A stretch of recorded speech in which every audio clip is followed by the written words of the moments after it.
Reverse engineer your competitors' top content. In the previous video, I mentioned that you're going to have to mix in your original content. Now, the question that's probably on the top of your minds is, how do I know which content to produce?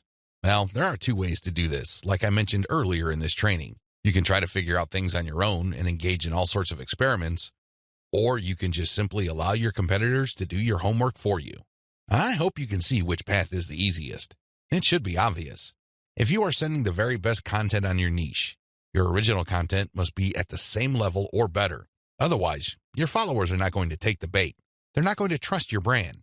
They appreciate the fact that you're collecting all this information, and they're probably going to stick around and follow your social media accounts. However, you can't count on them to do much of anything else. There's really no incentive for them to join your mailing list. Why should they? Your content is not that great.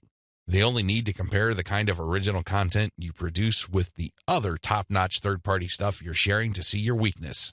Do you see the problem here? You have to produce top content if you want your brand to be credible. Thankfully, this is easier than you think. Simply reverse engineer your competitors. Look at their most successful stuff. How do you know? Look at the social media indicators of their content. How many likes does their top content get? How many shares? Is there any other indicator that shows that this content actually has traction?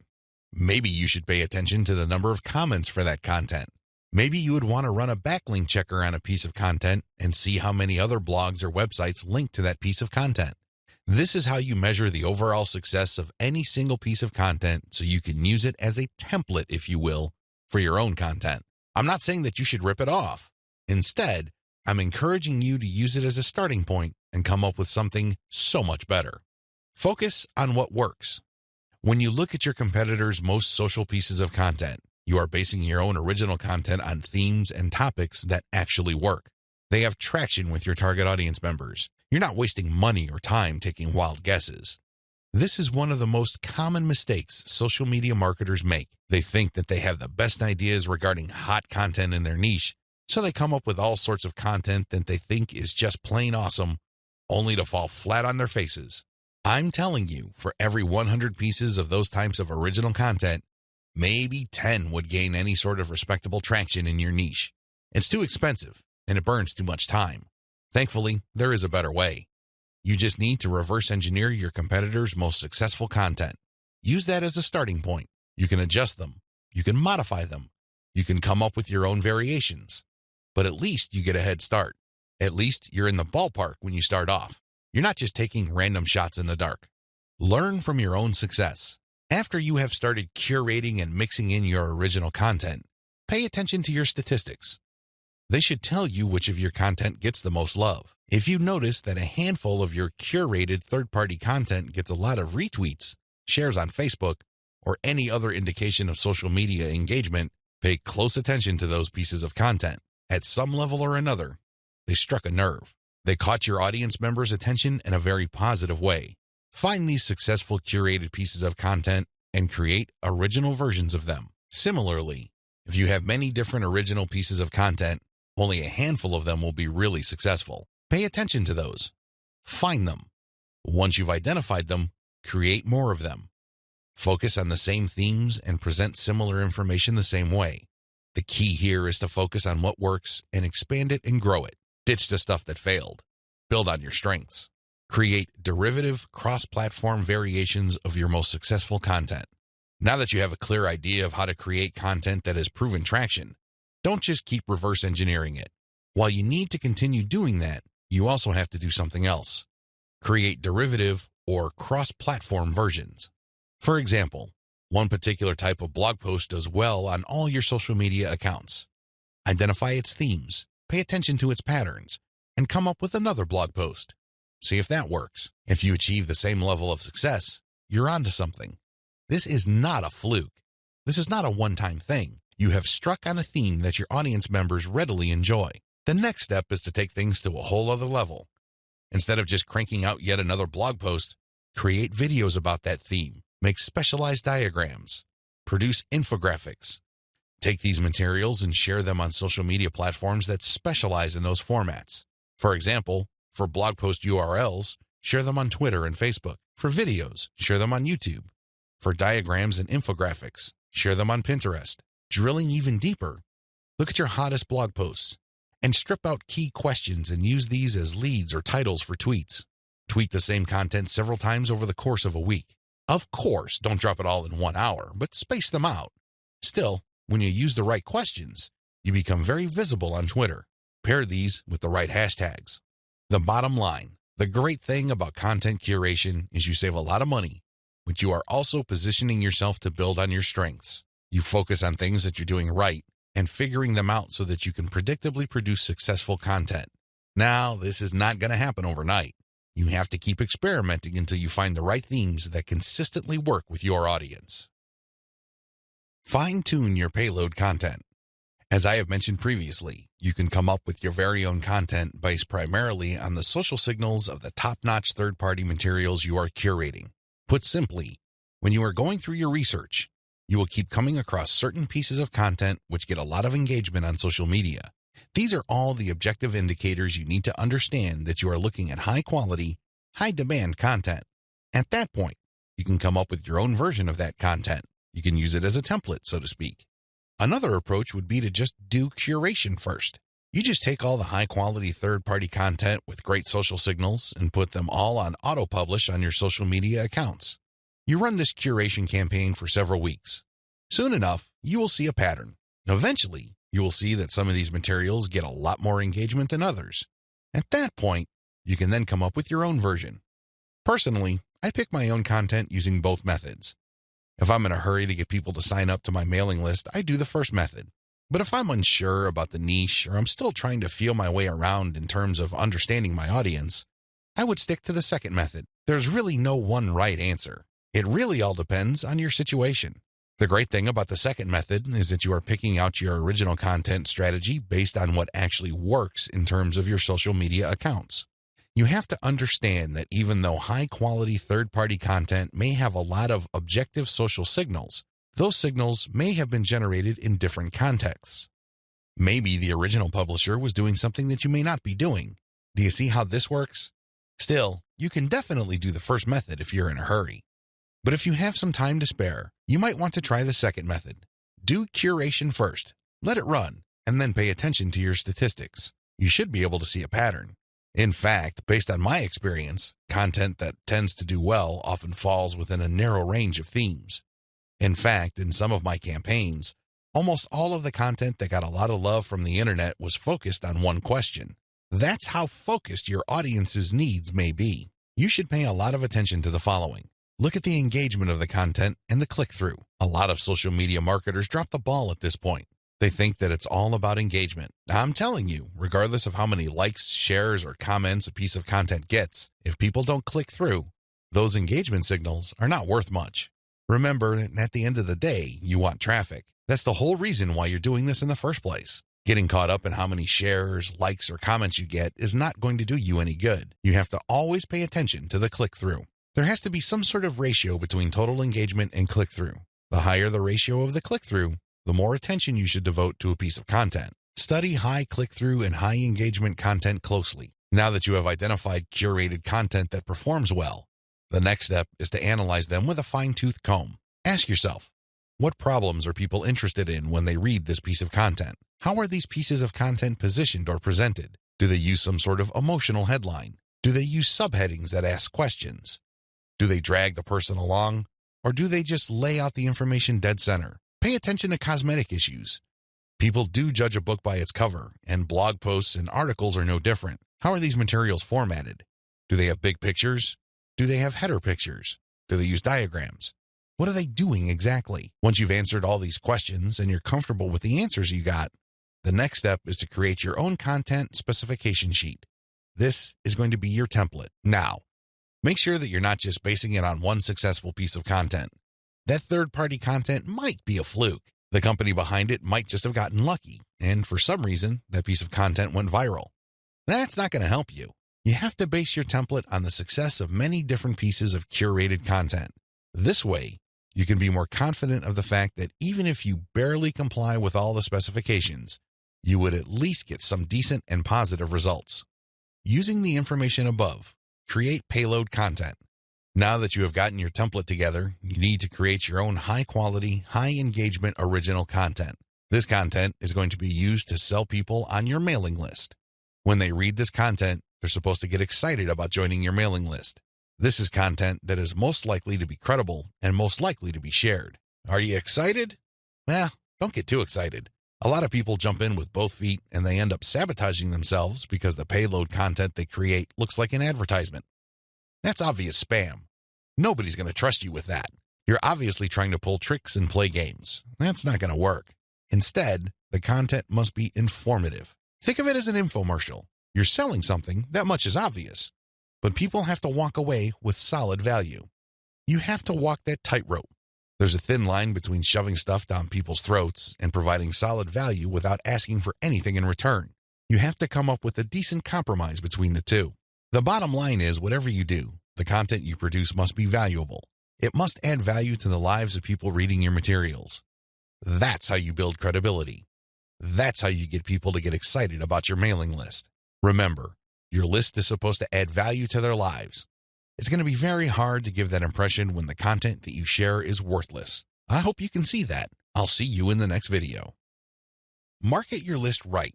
Now that you have figured out your payload content, the next step is to understand what kind of giveaway you're going to have to use to get people to sign up for your mailing list. In an ideal world, people can see the value you bring to the table.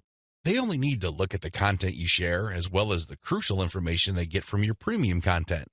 They see this premium content and they see what you're about, what you have to offer, and why it's such a good idea to sign up to your mailing list. Unfortunately, things don't work out that way. Even if you have the very best blog posts and articles on your website, people still need a push to sign up to your mailing list. This is where incentives come in. You're going to offer free, high-quality premium content, but you're going to repackage it in a way that people would appreciate. Maybe you put in a book. Maybe you come up with some sort of cheat sheet or resource sheet. Or perhaps you can strip it all down into a booklet or even convert it into software form. Whatever the case may be, this premium free giveaway content is going to act as an incentive for people to join your mailing list. They get a copy of whatever it is you are giving away for free in exchange for their email. I call this an ethical bribe. You're bribing people to sign up to your list. Normally, they wouldn't. Only a very few people would take the time and bother to sign up for your list, regardless of how awesome your blog posts and articles are. That's just the reality. Finding out what to use as an incentive. I hope you can see the logic behind giving away freebies so people can sign up to your mailing list. People need a push. People need some sort of extra sweetener to get the deal going. They need something extra to get them off the fence and onto your mailing list. Now, the next step is to figure out what kind of incentive to give away so people would join your mailing list. The good news is, you don't have to start from scratch. You don't have to take wild guesses. You don't have to take shots in the dark. When you pay attention to your top-performing original content, you should have all of the information you need to come up with a compelling incentive. For example, if you run a gardening blog and you notice that a lot of people click on share and otherwise engage with your content on tomatoes, it's probably a good idea to come up with a free giveaway book on how to build your own inexpensive tomato greenhouse. You see how this works? Pay attention to your best-performing original content. Look at the questions they answer and look at the questions they fail to answer. This way, you can use your popular content as a launching area for your incentive content. You let your readers know that if they need more information, and they will because the content that they're enjoying are missing certain items, they should click on this link. That link, of course, is your squeeze page. The squeeze page advertises your giveaway and lists out the reasons why people would want to download that giveaway. It's pretty straightforward. You're just offering premium content that your other freely available content is already pointing to. They're pointing to that content because they don't contain that material. They do a good job of building credibility and authority. They do a great job adding value to the lives of your readers, but it's also obvious that there are certain parts that are missing. For those extra materials, they have to sign up. It's absolutely free. It doesn't cost them a dime, but they need to sign up to your mailing list. This is how you set up your mailing list. It has to be closely tied to your premium content. Coming up with incentives or freebies that look like they came out of left field because they're unrelated to whatever it is you're currently doing is not a good idea. Chances are quite good that you're going to fail. When you come up with incentive content that is directly related to the materials you're already sharing, you create a feeling of value. There's also a feeling of exclusivity. After people have seen your content and have become aware of what you are and what your brand is about, you let them in on a special premium. This is a special deal that other people who haven't accessed your brand have no idea about. Position all your original content to push your mailing list first. To play up the value of your incentive content, you first have to promote the value of the mailing list. I know this sounds counterintuitive, but if you think about it, it makes all the sense in the world because, in reality, it's the mailing list they're signing up for. The freebie that you're giving away is just a bribe.